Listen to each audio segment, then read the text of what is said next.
Now we're comparing improper fractions. Now to compare fractions, it's useful for us to have denominators which are the same. So we can still find equivalent fractions even for improper fractions. 12 is in the 4 times table, so we can find an equivalent fraction for 7/4 which has a denominator of 12.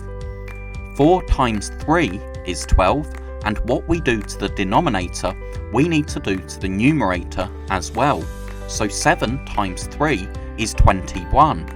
That's more than 20, so we know that 7/4 is larger than 20/12 because 7/4 is equivalent to 21/12.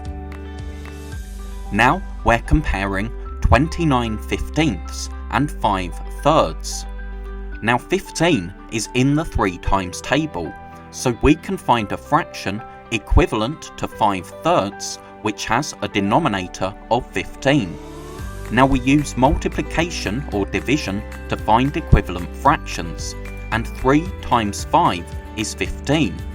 What we do to the denominator we need to do to the numerator as well, and 5 times 5 is 25.